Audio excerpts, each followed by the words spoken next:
ses amis, de ses proches, voire d'un parent, qui s'appelle Aline Fall. Il a parlé également d'un licenciement dont serait victime une dame. Il a utilisé le conditionnel sans avoir été précis.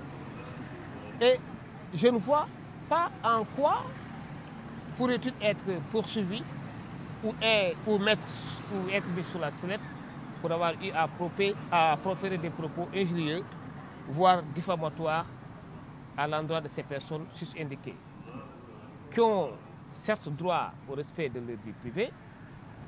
Et vous savez, vous êtes sans savoir que le sieur Adama Fall est un homme politique très responsable, très courtois, et qui a précisé encore et reprécisé sans penser que lui, ce qui le préoccupe et ce qui l'occupe dans toutes ses démarches, dans toutes ses interventions, eh bien, c'est de sensibiliser nos concitoyens.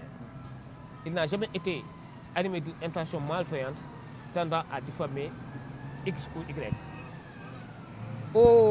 En marge de cette audition même, on a lu sur Facebook qu'il serait placé en position de garde à vue. Ce qui est archi faux. La preuve en est qu'aujourd'hui, il est sorti libre de son audition, au cours de laquelle il s'est exprimé, il a expliqué les conditions dans lesquelles il a fait cette sortie. En droit, il n'y a pas de diffamation. Et vous savez, c'est des infractions quand même assez sensibles.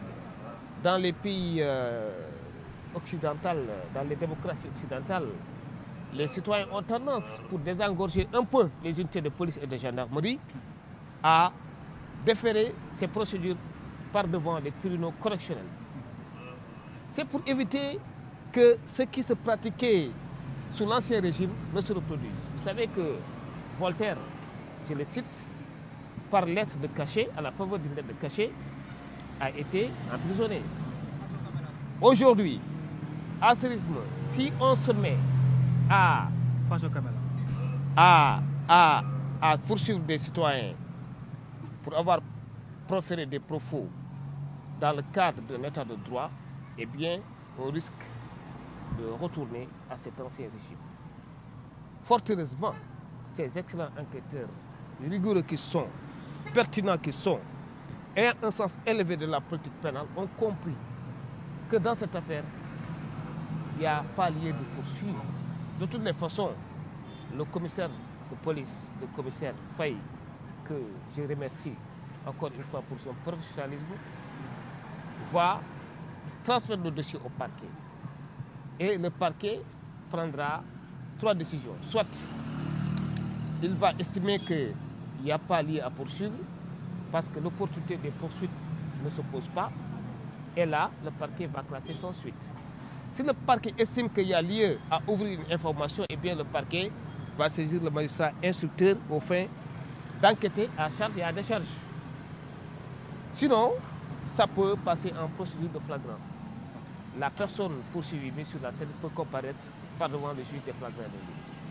Au moment de la procédure, personnellement, ce qui me concerne, c'est l'avocat qui vous parle.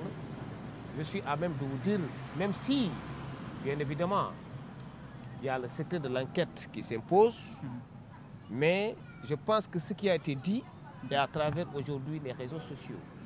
Les propos du sieur Fall ont été rapportés par tout un chacun. À partir de ce moment, la diffamation, je pense, c'est une infraction